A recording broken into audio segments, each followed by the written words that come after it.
Anda menyaksikan Kompas Bisnis, Saudara, bersama saya Yan Rahman. Saudara, hubungan dua kekuatan ekonomi dunia, Amerika versus Tiongkok, kian memanas setelah Amerika mulai menabuh genderang perang dagang. Namun Tiongkok tak tinggal diam dan resmi memberlakukan tarif balasan terhadap sejumlah komoditas impor dari Amerika. Tiongkok mengambil langkah ini hanya beberapa jam setelah Amerika melakukan tarif tambahan sebesar 10% terhadap seluruh impor dari Tiongkok yang berlaku pada Selasa waktu setempat. Kementerian Keuangan Tiongkok mengumumkan tarif 15% batu bara dan gas alam cair atau LNG asal Amerika Serikat, serta tarif 10% terhadap minyak mentah, peralatan pertanian, dan beberapa jenis kendaraan. Selain itu, Tiongkok juga menginvestigasi monopoli Google, perusahaan induk Alphabet, sebagai entitas yang tidak dapat dipercaya. Sebelumnya pekan lalu, Presiden Amerika Serikat Donald Trump mengumumkan tarif barang yang diimpor dari Tiongkok, Kanada, dan Meksiko. Dalam pengumumannya, Trump mengenakan tarif 25% untuk barang yang diimpor dari Kanada dan Meksiko, sementara Tiongkok 10%. Namun kemudian Trump memutuskan untuk menunda tarif baru bagi Kanada dan Meksiko selama 30 hari, tetapi tidak bagi Tiongkok. Penundaan terjadi setelah Trump berkomunikasi dengan Presiden Meksiko dan juga Perdana Menteri Kanada, di mana Meksiko berjanji akan mengirimkan 10.000 tentara ke perbatasan untuk menghentikan peredaran narkotika dan obat-obatan terlarang. Sementara Kanada juga melakukan barter janji yang sama dengan mengerahkan 10.000 tentara untuk mengamankan perbatasan.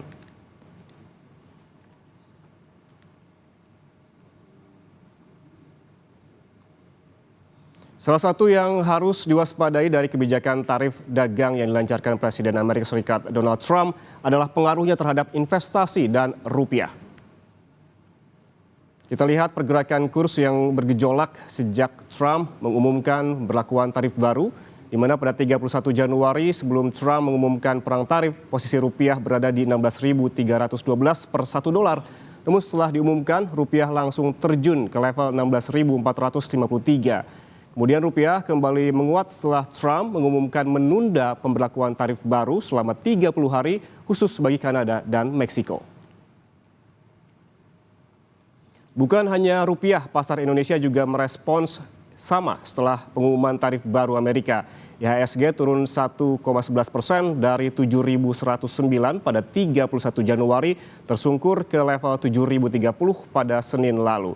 Sektor yang paling terkoreksi adalah kesehatan, barang baku, properti, hingga keuangan.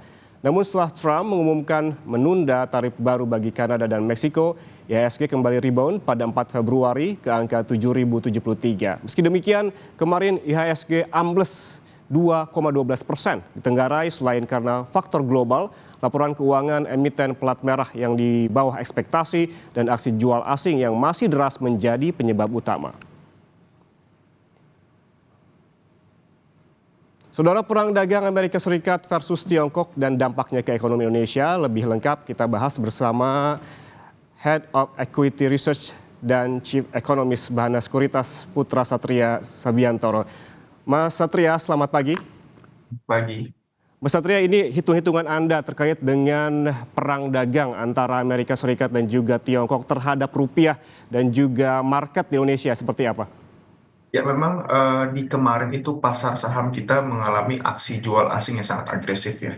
Jadi aksi jual asing itu 2 triliun rupiah yang sangat-sangat besar, salah satu yang terbesar tahun ini. Dan juga indeks harga saham gabungan kita turun 2%. Tapi memang dalam hal ini ada dua fenomena tarik-menarik global ya, antara faktor global seperti perang dagang dan faktor domestik. Tampaknya khusus untuk kemarin, faktor domestik itu lebih dominan karena indeks bursa saham regional cenderung stabil. Tidak ada sentimen spesifik tertentu yang menurunkan indeks saham secara global. Sepertinya memang laporan-laporan keuangan big caps atau blue chips, perusahaan-perusahaan di IHSG yang menjadi faktor penyebabnya dalamnya turunnya bursa saham kemarin. Kalau kita melihat berbanding terbalik dengan IHSG yang kemarin memang terperosok begitu ketika di pertengahan pekan ini saat Trump memutuskan untuk menunda perang tarif, kepada Meksiko dan juga Kanada, ada rebound di rupiah begitu hingga kemarin tercatat seperti itu. Kemudian prediksi Anda hingga kapan kemudian kemungkinan ini rupiah akan di posisi yang sama? Ya, faktor rupiah juga tadi ada dua, faktor global dan faktor domestik. Dua-duanya sepertinya masih akan memberikan tekanan bagi nilai tukar rupiah ke depan. Saya berikan contoh, Donald Trump itu menjadikan tarif itu bukan sebagai akhir satu kebijakan gitu loh. Itu hanya merupakan instrumen awal. Jadi intinya em, tarif yang diimplementasikan oleh Amerika Serikat bukan bertujuan untuk misalnya meningkatkan penerimaan negara. Tidak seperti itu. Jadi tarif itu digunakan untuk bernegosiasi untuk hal-hal lain yang lebih penting. Maka dari itu, Kanada dan Meksiko itu langsung tarifnya ditunda saat dua negara tersebut setuju untuk ada permintaan-permintaan spesifik, misalnya mengenai deportasi imigran keluar dari Amerika Serikat. Nah, apa dampaknya bagi nilai tukar rupiah misalnya ya? Baru malam tadi, Menteri Keuangan dari Amerika Serikat menekankan bahwa kebijakan Amerika Serikat ke depannya adalah strong dollar policy. Jadi sepertinya mata uang dolar itu juga akan tetap kuat ke depan dan mungkin akan digunakan sebagai instrumen negosiasi selain dari tarif. Dan ini yang bisa menekan nilai tukar rupiah ke depannya. Baik. Eh, Mas Satria, ini terkait dengan IHSG. Seperti tadi sempat kita bahas, ini bagaimana ada beberapa faktor domestik yang seperti Anda sebutkan. Ada BUMN plat merah begitu yang laporan keuangannya tidak sesuai dengan ekspektasi. Kemudian juga ada faktor kemarin pelambatan dari BPS begitu, pengumuman pelambatan ekonomi. Faktor apa lagi yang menyebabkan kemarin paling tidak ini IHSG anjlok di angka 2,12%? Ya, ada data yang tidak koheren secara data makro dan dari sisi data mikro di laporan keuangan. Data makronya menunjukkan ekonomi kita baik-baik saja, tumbuh 5% di tengah ketidakpastian global, itu adalah sangat-sangat baik bagi perekonomian Indonesia. Tapi yang dirasakan oleh masyarakat dan dirasakan juga oleh investor, dilihat oleh laporan keuangan, tidak seperti itu. Misalnya, perbankan yang biasanya menjadi denyut nadi perekonomian di seluruh negara, itu perbankan kita mulai mengalami perlambatan secara pertumbuhan earnings atau profitnya. Biasanya misalnya yang baru keluar kemarin, saham yang paling dalam turunnya adalah Bank Mandiri, karena Bank Mandiri diekspektasikan itu akan mengalami perlambatan pertumbuhan profit yang biasanya di atas 10%, double digit, itu kemungkinan besar itu diekspektasikan hanya single digit percentage Baik. untuk tahun ini. Baik, yang Anda lihat seperti itu, bagaimana apakah faktor dari domestik ini, tadi disebutkan bahwa ada pengumuman terkait dengan laporan keuangan Bank Mandiri begitu. Adakah catatan lainnya terkait dengan pemerintah seperti kemarin pelambatan ekonomi? Ya, ya seperti yang tadi saya sudah sampaikan ya, bahwa ini sinyalnya dari laporan keuangan emiten-emiten atau perusahaan-perusahaan di IHSG ini tidak begitu baik. Itu loh. Lagi-lagi investor di saham, itu loh, investor di pasar modal selalu bersifat forward looking.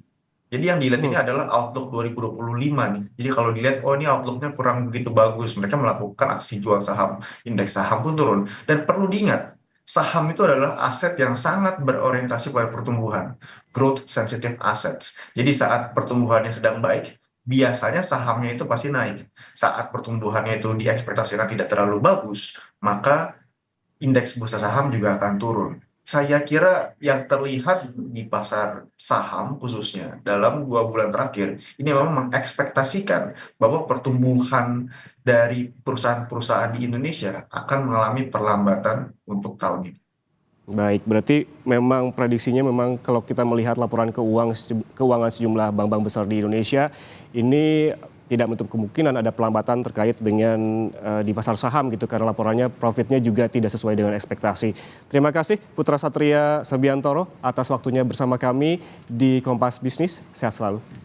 Selamat pagi.